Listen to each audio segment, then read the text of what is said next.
വിഷ്ണുശാലിനിയുടെ latest ഇന്നത്തെ episode പ്രൊമോയിലാണെങ്കിൽ Vishnu ആണെങ്കിൽ തിരികെ വീട്ടിലേക്ക് വരുന്നുണ്ട്. കളക്ടറേറ്റിൽ നിന്നൊക്കെ പോലീസിനോടൊക്കെ വഴക്കിട്ട് വീട്ടിലേക്ക് വരികയാണ്. അന്നേരം അവിടെ സത്യഭാമയും രാഘവൻ നായരും ശ്യാമയും പിള്ളയും പൊന്നിയും ഒക്കെ ഉണ്ട്.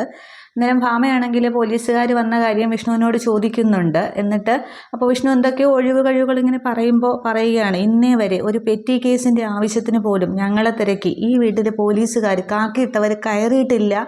ഇപ്പോൾ തേരാപ്പാര അവരിങ്ങനെ കയറി ഇറങ്ങുകയാണ്, നീയാണ് പ്രശ്നക്കാരൻ എന്നൊക്കെ ഇങ്ങനെ ഭാമ പറഞ്ഞ് കുറ്റപ്പെടുത്തുകയാണ് വിഷ്ണുവിനെ. അന്നേരം വിഷ്ണുവിന് അകപ്പാടെ വിഷമം വരുന്നുണ്ട്. രാഘവൻ നായർ എതിർത്തൊന്നും പറയുന്നില്ല, അത് കേട്ടിരിക്കുന്നേ ഉള്ളൂ. അന്നേരം ശ്യാമയും പറയുന്നുണ്ട്, പോലീസുകാർ കയറി ഇറങ്ങുന്ന വീട്ടിൽ അവരെങ്ങനെയാണ് സമാധാനത്തോടെ കഴിയുന്നത് എന്നൊക്കെ ചോദിക്കുമ്പോൾ വിഷ്ണുവിനെ സപ്പോർട്ട് ചെയ്യാനായിട്ട് അവിടെ ആരുമില്ല, പിള്ള വരെ നോക്കി നിൽക്കുന്നേ ഉള്ളൂ. അന്നേരം വിഷ്ണു പറയുന്നുണ്ട്, എൻ്റെ കാരണം കൊണ്ട് ഈ വീട്ടിൽ നിന്നൊന്നും ആരും ഇറങ്ങിപ്പോണ്ട, ഞാനാണല്ലോ പ്രശ്നക്കാരൻ, അപ്പോൾ പരിഹാരം ഞാൻ തന്നെ കണ്ടോളാം എന്ന് പറഞ്ഞുകൊണ്ട് വിഷ്ണു വണ്ടിയെടുത്ത് ബൈക്കെടുത്ത് അവിടെ നിന്ന് ഇറങ്ങി പോവുകയാണ്. ആകെ വിഷമിച്ച് പോകുന്ന ഒരു സീൻ കാണിക്കുന്നുണ്ട്.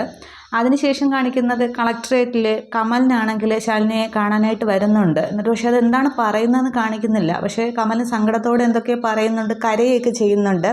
എന്നിട്ട് അത് കമലം പറയുന്നത് കേട്ട് ശാലിനിയിൽ നിന്നും കരയുകയാണ്. അതിനുശേഷം കമലം കണ്ണീരൊക്കെ തുടച്ചിട്ട് പറയുന്നുണ്ട്, ഇനി വേണമെങ്കിൽ മാഡത്തിന് പോലീസിനെ വിളിക്കാം, പക്ഷേ എൻ്റെ കൊക്കിൽ ശ്വാസം ഉള്ളിടത്തോളം കാലം ഞാൻ എൻ്റെ ആശാനെ ഒറ്റ കൊടുക്കില്ല എന്നിങ്ങനെ പറയുകയാണ്.